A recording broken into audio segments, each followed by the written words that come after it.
जमलेल्या माझ्या तमाम हिंदू बांधवांनो, भगिनीनो आणि मातांनो,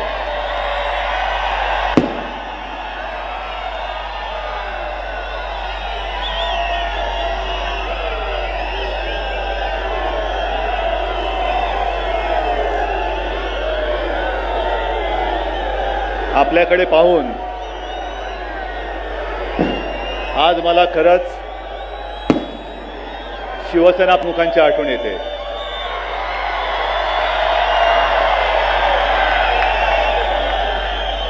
कारण प्रत्येक सभेनंतरचा एक आमचा शिरस्ता होता की कुठेही दौऱ्यावरती गेल्यानंतर सभेनंतर ताबडतोब शिवसेना प्रमुखांना फोन करायचा आणि सभेचा रिपोर्ट द्यायचा.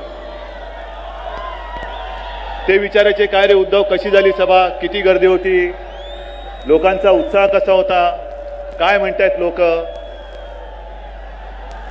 आणि आपल्याकडे पाहिल्यानंतर मी त्यांना वचन देतोय, मी त्यांना विश्वास देतोय की हे कोल्हापूर आपण जिंकलं.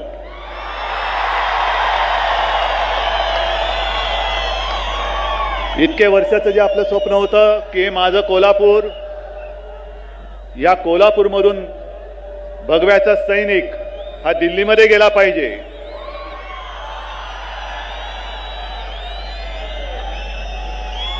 ते स्वप्न यावेळेला नक्की एक कोल्हापूरकर पूर्ण करणार ना रे.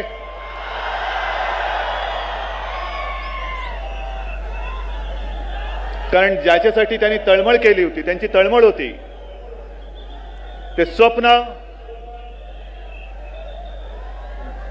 पूर्ण करण्याची शपथ मी घेतलेली आहे,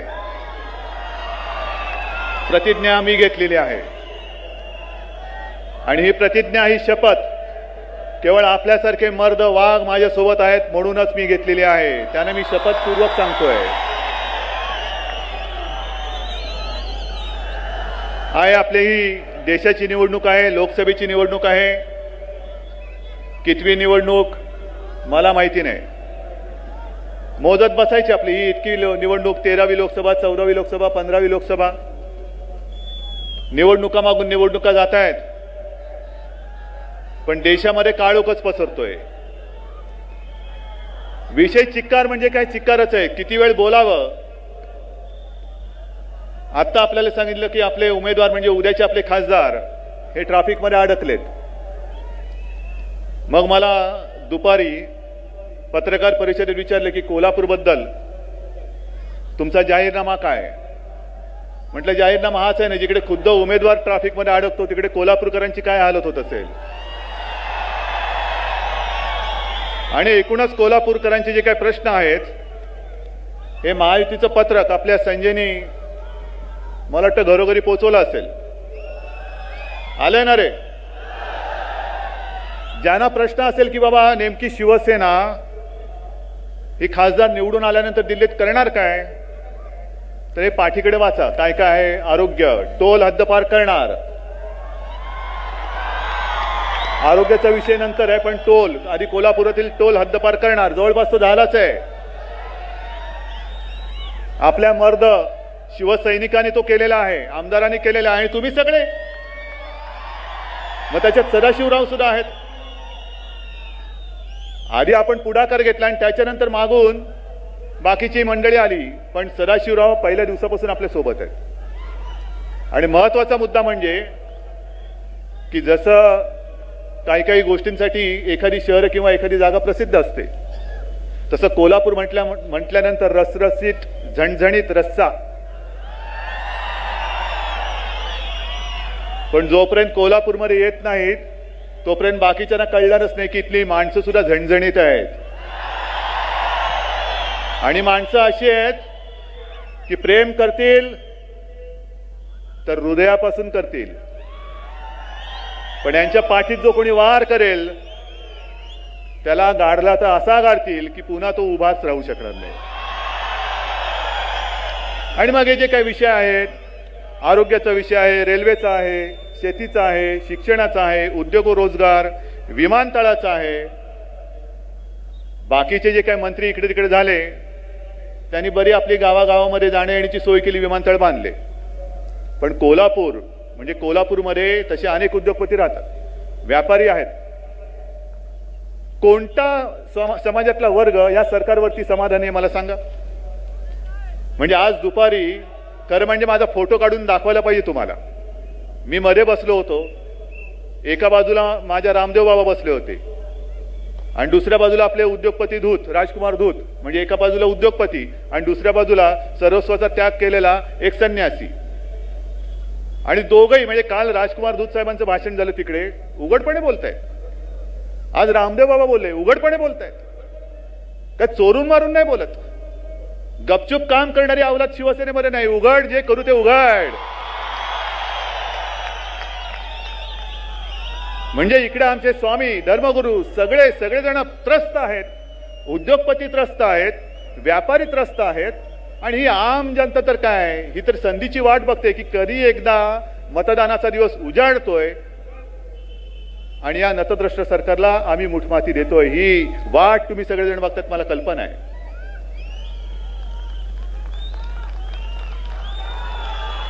आणि मग जसं आम्ही तुम्हाला सांगितलं की आपलं सरकार आल्यानंतर म्हणजे काही येणारच, केंद्रात पण येणार आणि राज्यात पण येणार, आणणार ना रे. आणि हे सरकार आल्यानंतर वचननाम्यामध्ये आपण लिहिलेलं आहे की आम्ही महाराष्ट्र टोल मुक्त करणार, टोल मुक्त करणार. आणि मग व्यापाऱ्यांना मी सांगितलं, त्यांना भीती आहे ती एलबीटी. आम्ही मुंबईमध्ये एलबीटी लावू दिला नाही आणि लावू देणार नाही. पण प्रश्न काय येतो की दर वेळेला निवडणुका आल्यानंतर आम्ही येतो एक तळमळीने काहीतरी तुमच्याबद्दल बोलतो की तुम्ही आम्हाला मत द्या, आम्ही तुम्हाला काय काय तुम्हाला हवं ते आम्ही देऊ. मग हॉस्पिटलची सुविधा असेल, शाळांची असेल, उद्योगधंद्याची असेल, रस्ते असतील, पाणी असेल, वीज असेल. आणि प्रत्येक निवडणुकीचे हे वेगवेगळे प्रश्न असतात. तसा एलबीटी हा महापालिकेचा प्रश्न, टोल हा सुद्धा महापालिका आणि राज्य शासनाचा प्रश्न. पण हे सरकार काही करायला तयार नाहीये. एलबीटी हा असा त्रास या व्यापाऱ्यांच्या मागे लागलेला आहे. आपलं सरकार आल्यानंतर आम्ही एलबीटी सुद्धा रद्द करणार. एफडीआय तो सुद्धा जास्त तुमच्या मागे लावणार नाही. आहे ना, या काही गोष्टी ज्या आहेत जीवन मरणाच्या आहेत. अरे जर ह्या नसतील करायच्या तर मग निवडणूक कशाला लढवायची. बरं, निवडणूक लढताना समोर उमेदवार कोण आहेत. एका बाजूला आपले संजय म्हणजे सदाशिवरावांचा वारसा घेऊन पुढे चाललेले एक मर्दगडी आहे, मर्द माणूस. आणि जी कामं सदाशिवरावांनी हातामध्ये घेतलेली आहेत त्यांनी काम केले की नाही रे. केलंय ना, त्यांच्यावरती विश्वास आहे ना. मग तोच विश्वास संजय दादावरती दाखवणार ना तुम्ही. म्हणा कोणी घराणेशाही म्हणा, कोणी घराण्याची परंपरा म्हणा, आम्हाला तर परवाच नाहीये. काय म्हणायचे ते म्हणा. पण आम्ही आमची जी काय तळमळ आहे, सेवेची वृत्ती आहे, हा वारसा आहे, हा वारसा आम्ही सोडणार नाही. कारण नाहीतर वारसाला फार महत्व आहे.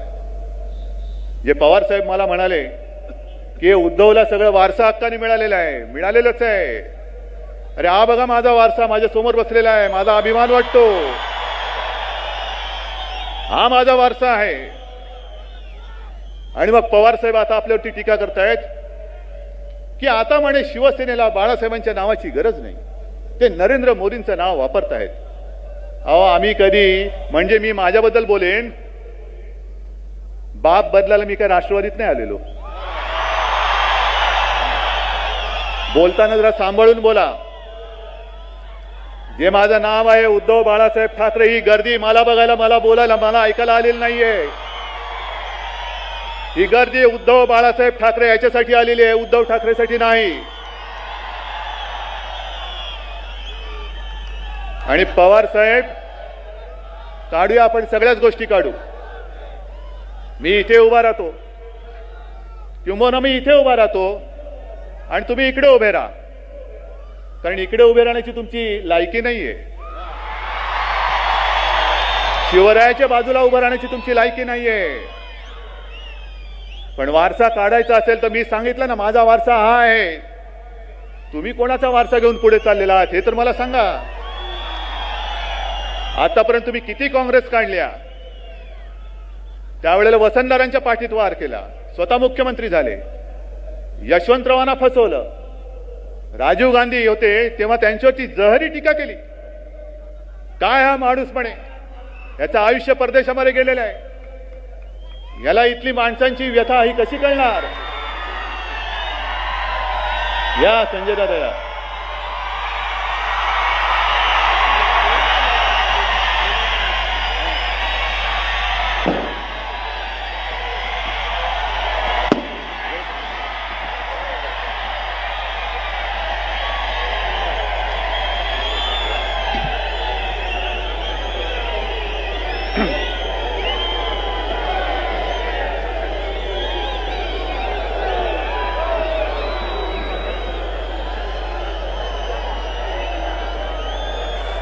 चला उद्याची एक चौकट चुकली तर चौकट आली असती की उद्धव ठाकरेंचं भाषण झालं तरी उमेदवाराचा पत्ता नव्हता.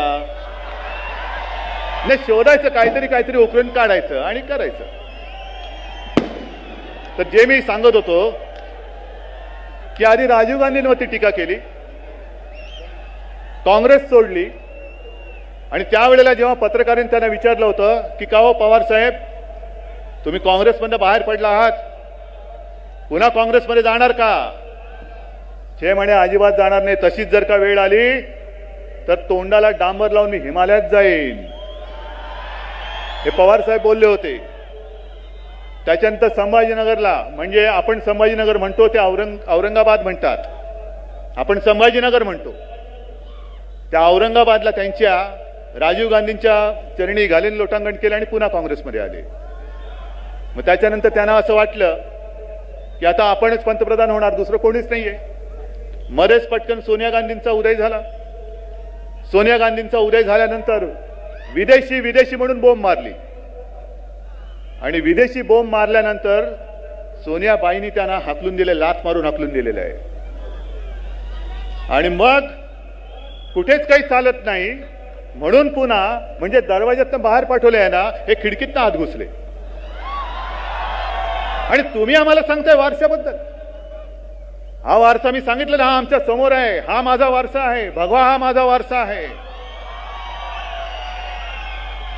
आणि मग समाचार घ्यायचाच झाला तर संजय मंडलिक आपले उमेदवार आहेत. जाऊ दे रे, उद्या समाचार घेणार आहे त्याचा, आता कशाला घेत आहे. यावेळेला आपटणार आहे आणि त्याच्यासाठी मी उद्या तिकडे जाणार आहे, आपटवायलाच जाणार आहे.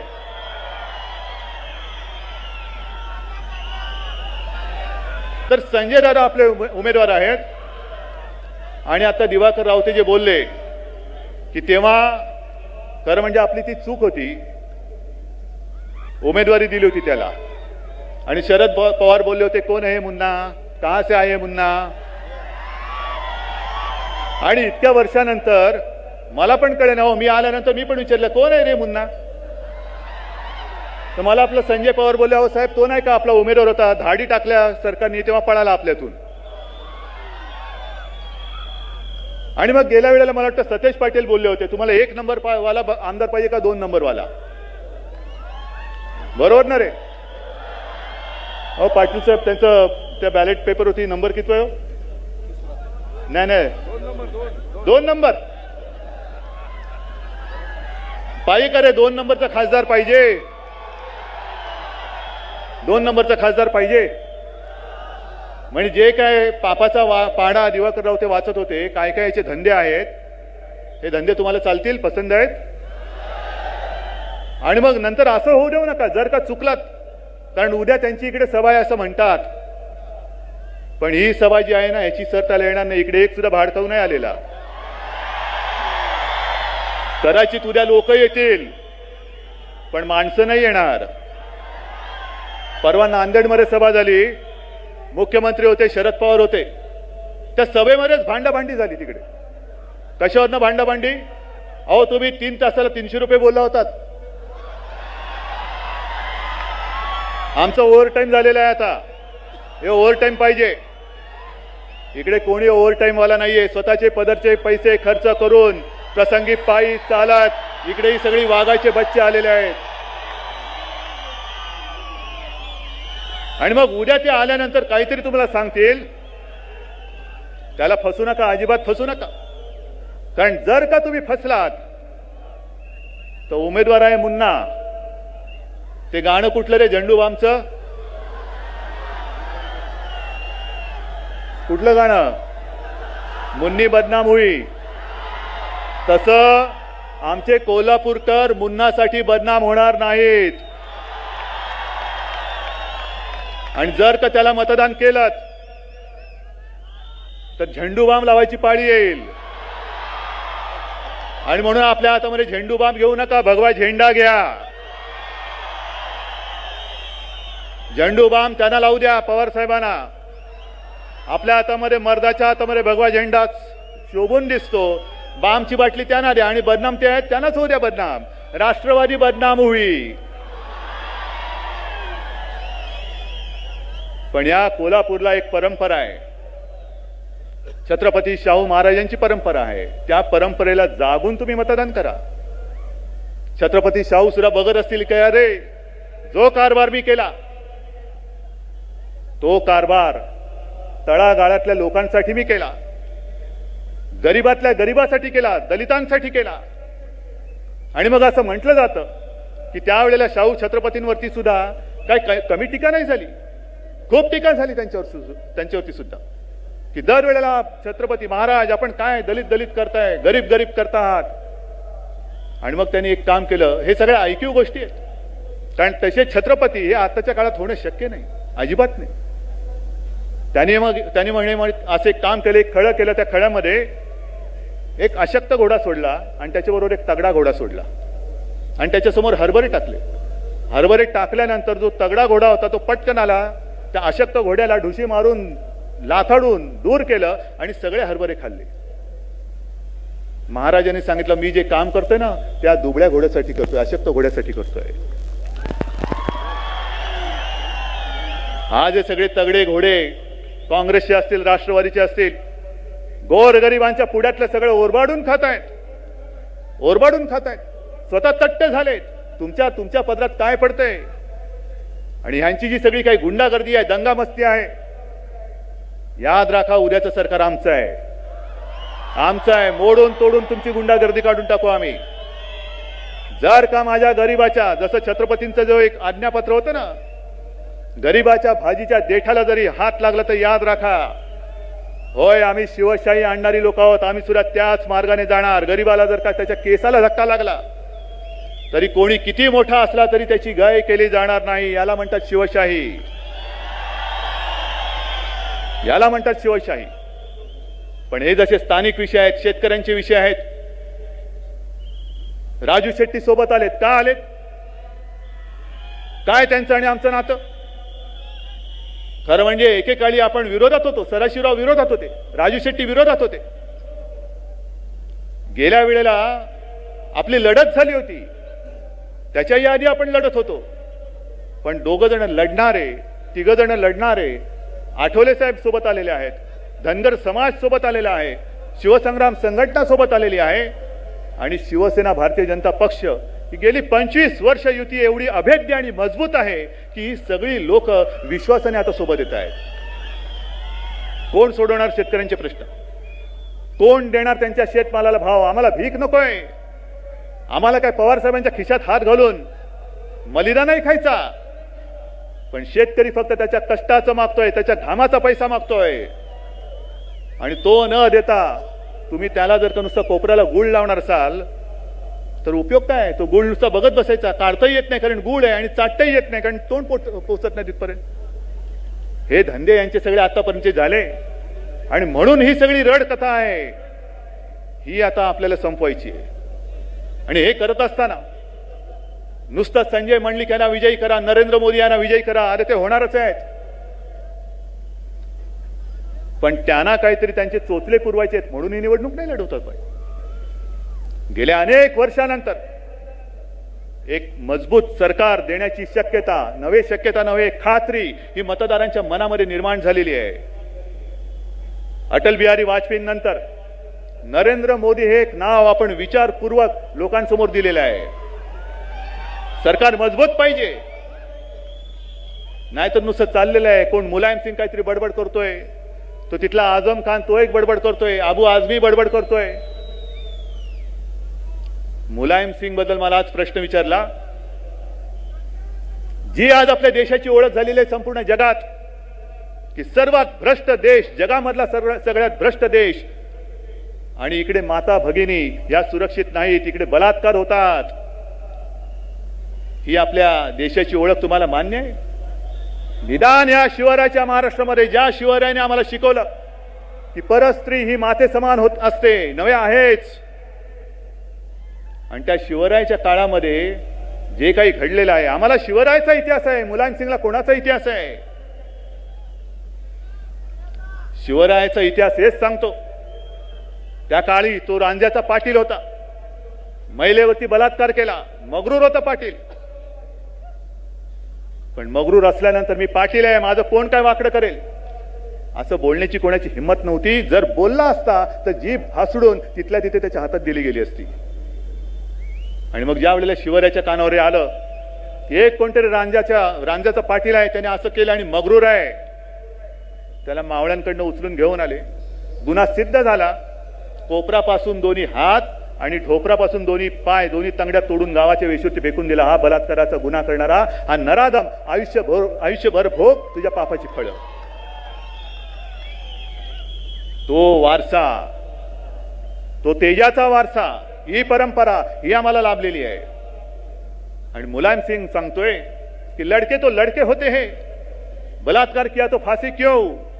अरे भर चौकात जोड्याने मारा याला, खरंच मारा. काय कसली तुम्ही आदर्श ठेवतात लोकांसमोर? बरं, एवढंच बोलून भागत नाहीये. मुलायम सिंग जे पुढे बोललेला आहे की आमचं सरकार आलं तर आम्ही कायद्यामध्ये बदल करू, तो आझम सांगतोय की कारगिलचं युद्ध हे हिंदूंनी नाही मुस्लिम सैनिकांनी जिंकलं. हे विष तुम्ही सैन्यामध्ये पेरतात. हिंदू मुस्लिम हे विष हे तुम्ही पेरता आहात. आम्ही जर का हिंदुत्वाचा पुकार केला, आम्ही जर का हिंदुत्वाचा नारा दिला, होय आम्ही हिंदू आहोत, हे आम्ही हिंदुस्थानामध्ये सांगतोय, पाकिस्तानात सांगत नाही आहोत. पण आम्ही हिंदुत्वाबद्दल बोललो तर आम्ही जात्यंतर ठरतो, आम्ही सांप्रदायिक ठरतो. आज त्या आझमवरती भाषण बंदी लावलेली आहे. भाषण बंदी, निवडणूक आयोगाचा तेवढा एक अधिकार आहे. भाषण बंदी याच्या पुढे, पण जे बोललं त्याच्याबद्दल काय? कारगिलचं युद्ध कोणी जिंकलं? अरे नावाची यादी काढ ना. आणि मग माझ्या कोल्हापूरमधले काही सैनिक तिकडे शहीद झाले नाही? कितीतरी वेळेला कोल्हापूरमधनं सैनिक शहीद होत आहेत, आणि तरी सुद्धा आझम सारखा माणूस मगरुरीमध्ये बोलतोय हे विष आझम पेरतो आहे. आणि त्यांचाच तो चेला चपाटा अबू आझमी तो बोलतोय बलात्कारी स्त्रीला सुद्धा फाशी द्या. आणि मग विचार तुम्ही करायचा का संजय मंडलिक का? कारण जर का चुकून राष्ट्रवादीचा खासदार निवडून आला, जर का चुकून कुठून तरी काँग्रेसचा खासदार निवडून आला आणि काँग्रेसला पाठिंब्याची गरज लागली, तर आज सुद्धा मुलायम सिंगचा पाठिंबा काँग्रेसला आहे ना? हाच तो मुलायम सिंग ज्याने आमच्या कार सेवकांना गोळ्या घालून ठार मारलेलं, गोळ्या घालून सुद्धा ज्यांच्या शरीरामध्ये दुगदुगी होती, त्याचं समाधान नाही झालं. त्यांनी त्यांच्या पायात मोठमोठे दगड धोंडे बांधून त्यांना शरयू नदीमध्ये बुडवणारा हाच तो नराधम पापी मुलायम सिंग. आम्ही बोलतो आम्ही धर्मांध, पण हा मुलायम सिंग चालतो, हा आझम चालतो. आणि उद्या दिला जर का या मुलायम सिंगने काँग्रेसला पाठिंबा, तर आपण विचार करायचा आहे की आपल्या या देशामध्ये आपल्या माय भगिनी कशा जगणार, त्यांच्या सुरक्षेची हमी तुम्ही घेतात, घेणार आहात? मुलायम सिंग जर का उघड बोलत असेल की बलात्कारी तरुणांना फाशी का, आम्ही कायदे बदलू, आणि उद्या बदलला कायदा, नाही बदलला तरी पण ज्यांची विकृत मानसिकता आहे बलात्कार करणाऱ्यांची, ती वृत्ती फोफावणार नाही. आणि मग कशाला आम्ही यांचा वारसा सांगायचा? शिवरायाचा महाराष्ट्र, शाहू फुले आंबेडकरांचा महाराष्ट्र. अरे जर काय ह्या एवढा मर्दपणा तुमच्यामध्ये नसेल तर सोडून द्या, या दैवतांचा जप करू नका, लायकी नाही आपली. जर का तुम्ही त्यांची नावं घेणार असाल तर त्यांच्या तेजाला जागा काय होती? मोठी दैवत, जर छत्रपती शिवराय झाले नसते तर आज सुद्धा आपण इमामाचे फतवे ऐकत असतो, हे लक्षात ठेवा. आणि या निवडणुकीला जात्यंध रंग हा शिवसेनेने आणलेला नाही, ना भारतीय जनता पक्षाने आणला, ना राजू शेट्टीने आणला, ना आरपीआयने आणला, ना डॉक्टर महात्मे तुमच्या धनगर समाजाने आणलेला आहे. हा जातीय रंग हा सोनिया गांधीने आणलेला आहे. काय गरज होती त्या इमामाकडे भीक मागायची? जर तुम्हाला एवढी खात्री होती, लावलेत ना तुमच्या पोराची होर्डिंग्स, 16 वाढवा शेतकऱ्याची शान आणि काय काय काय काय मारलेत ना थापा. अरे जाहिरातीवरती तुम्ही एवढा करोडो रुपये खर्च केलाय, त्यातला कितीतरी काही टक्का जर माझ्या शेतकऱ्यावरती खर्च केला असताना तरी आज शेतकरी तुम्हाला डोक्यावर घेऊन नाचला असता, प्रचाराची गरज नसती लागली. पण तुमचा पराभव तुम्हाला दिसतोय आणि म्हणून केवळ मत आणि मतांसाठीच मुसलमानांचं लांगुल चालन तुम्ही करतात. आम्हाला स्पष्ट आणि रोखठोक आरोप आहे सोनिया गांधींवर. आणि जर सोनिया गांधी शाही इमामकडे भीक मागणार असतील तर मी माझ्या महालक्ष्मीच्या मंदिरात जाऊन आशीर्वाद मागितले, तुळजापूरला जाऊन आशीर्वाद मागितले, तर तो माझा गुन्हा ठरणार. आणि जर शाही इमाम त्याच्याकडील तमाम तथाकथित धर्मनिरपेक्ष मतांना सांगणार असेल की काँग्रेसला मतदान करा, तर पवार साहेब, जो वारसा मला जन्मजात लाभलेला आहे शिवसेना प्रमुखांचा, त्या वारसा हक्काने मी माझ्या भव्य मतांना सांगितलं की शिवसेना भाजपला मतदान करा, तर माझा गुन्हा काय? कोण ठरवणार? सामान्य जनतेने ठरवला पाहिजे. धर्म आणू नका, जातपात आणू नका. लोकशाही आहे ना. या व्यासपीठावरती या आणि तुम्ही केलेली कामं, आम्ही केलेली कामं, तुम्ही केलेली पापं, आम्ही केलेली पापं लोकांसमोर ठेवा ना. ठरवू द्या. जनता जनार्दन म्हणता तुम्ही याला, तर त्यांना ठरवू द्या ना. पण या देशाचा, या हिंदुस्थानचा पंतप्रधान शाही इमाम ठरवू शकणार नाही, हे तुम्हाला आम्हाला ठरवावं लागेल. हा पंतप्रधान आम्ही ठरवणार, शाही इमाम हिंदुस्थानचा पंतप्रधान ठरवणार नाही, त्याला आम्ही ठरवू देणार नाही. आमचा विरोध आहे तो सर्व मुसलमानांना नाही, अजिबात नाहीये. कदाचित तिकडे काही मुस्लिम आले असतील, चॅनलवरनं लाईव्ह चाललं असेल, तर महाराष्ट्रातले मुसलमान ऐकत असतील, ऐका. जे आमचं हिंदुत्व आहे ते राष्ट्रीयत्व आहे. आम्ही मुसलमानांचा, सर्व मुसलमानांचा द्वेष करत नाही, पण सर्व धर्म समभाव म्हणून बांगलादेशी घुसखोरांचा स्वीकार आम्ही करणार नाही. इथे घुसलेले पाकडे आहेत, त्या पाकड्यांना आम्ही डोक्यावर घेऊन नाचणार नाही. आणि आम्ही संपूर्ण देशामध्ये, कदाचित मी एकटा मूर्ख असेन, पण त्या अजमेर शरीफच्या दिवाण साहेबांचा सत्कार आपले शिवसेनेचे खासदार पाठवून मी तिकडे केला होता. कारण तो एक माणूस उभा राहिला, मुसलमान असला तरी उभा राहिला. आणि पाकिस्तानचे पंतप्रधान ज्या वेळेला आपल्या हिंदुस्थानात आले, नवाज शरीफच्या आधीचे, त्या अजमेर शरीफच्या दर्ग्यात चालले होते. या दिवाण साहेबांनी सांगितलं की ये नहीं होगा, नहीं हो सकती है बात. हमारा मजहब नहीं सिखाता, जो मेरे वतन का दुश्मन है वो हमारा भी दुश्मन है. त्याच्या स्वागताला मी जाणार नाही गेला स्वागताला.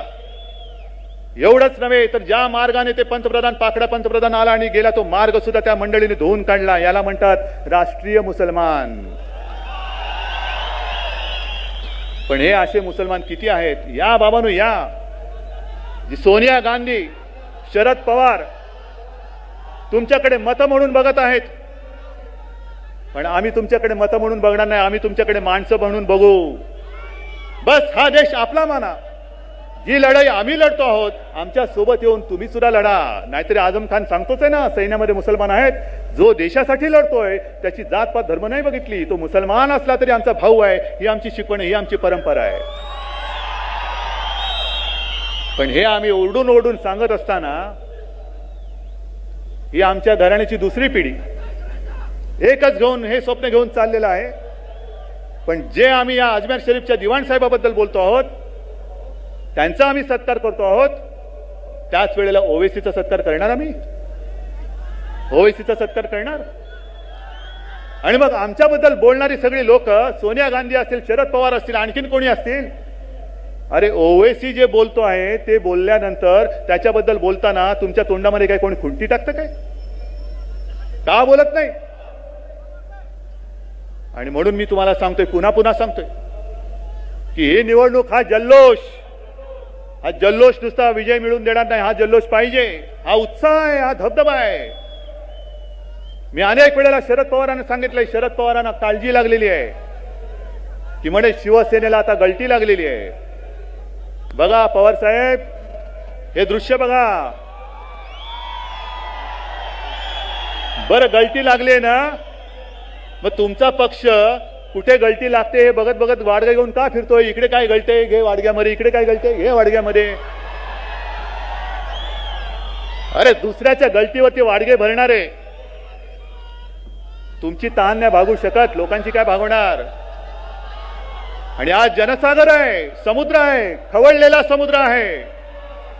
समुद्राला कधी गळती लागू शकत नाही, अजिबात लागणं शक्य नाही. अरे खवळल्यानंतर 2-4 थेंब इकडे तिकडे उडाले असतील, पडले असतील तुमच्या तोंडात. खारट लागले तरी गोड मानून घ्या, दिले तुम्हाला, आणखीन पाहिजे तर उडवतो. कारण ज्या मार्गाने आम्ही चाललेलो आहोत हा अग्निपथ आहे. या अग्निपथावरून फक्त मर्द चालू शकतो, नामर्द चालू शकत नाही. आणि आज सुद्धा मी सांगतो, जे नामर्द असतील त्यांनी राष्ट्रवादीमध्ये निघून जावं. त्यांना शिवसेनेत थारा नाही, अजिबात नाही. माझ्याकडे मुठभर नाही तर तमाम हे मैदान भरून ओसंडून वाहतोय. आणि कोल्हापूरचं दृश्य आहे, हेच दृश्य मी काल मराठवाड्यात पाहिलंय, विदर्भात पाहिलंय. आणि 16 मेला तुम्हाला हे दृश्य संपूर्ण महाराष्ट्रभर मी दाखवणार आहे. संपूर्ण महाराष्ट्र आता पेटून उठलेला आहे. आणि म्हणून मी तुम्हाला एकच सांगतोय,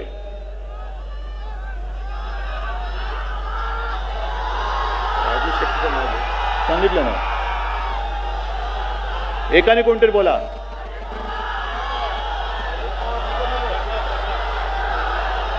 बरं ठीक आहे, अजित पवार लोकाग्रह असतो.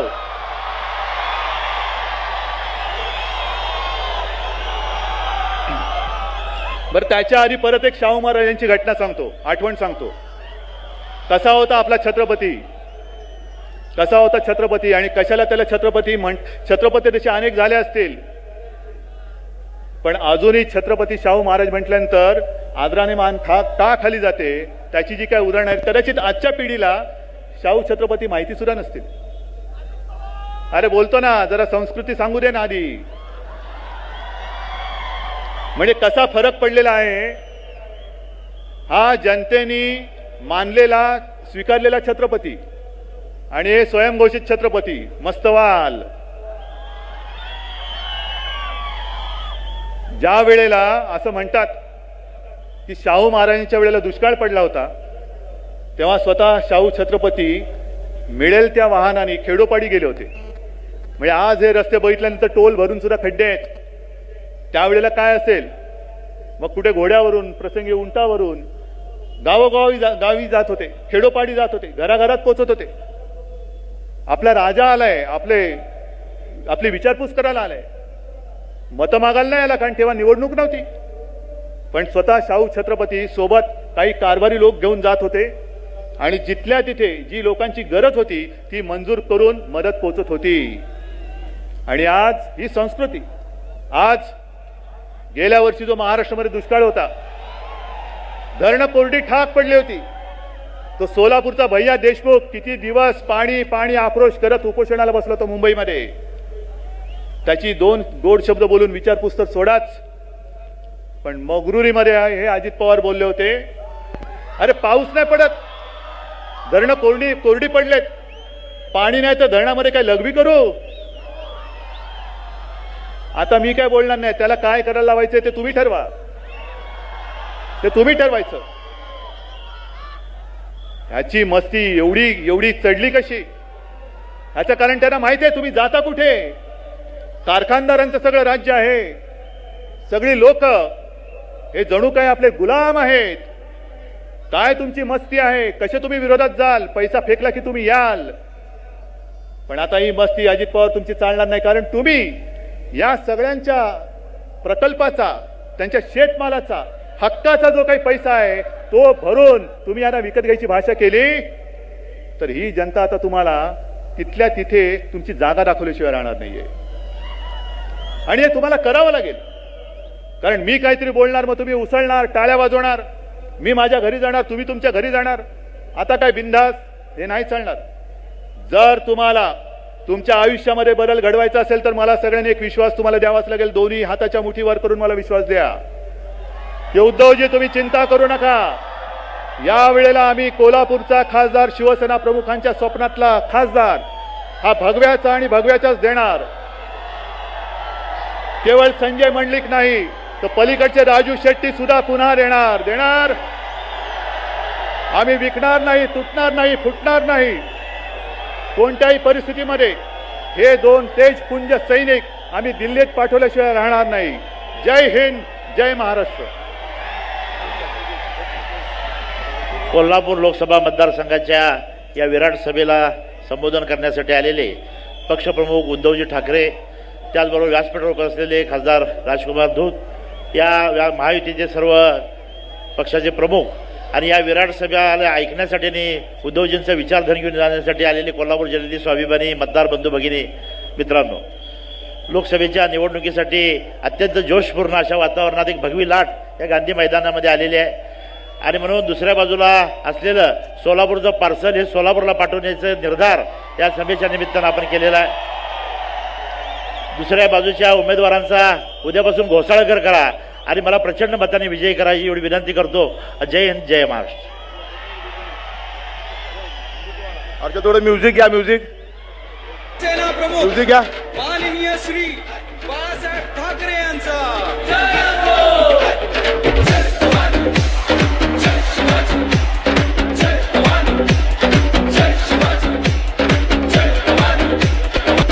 जरा म्युझिक बंद करा. यानंतर शिवसेनेच्या प्रथेप्रमाणे आपल्याला सामुदायिक राष्ट्रगीत म्हणायचे. सगळ्यांना विनंती आहे, राष्ट्रगीत सुरू कर.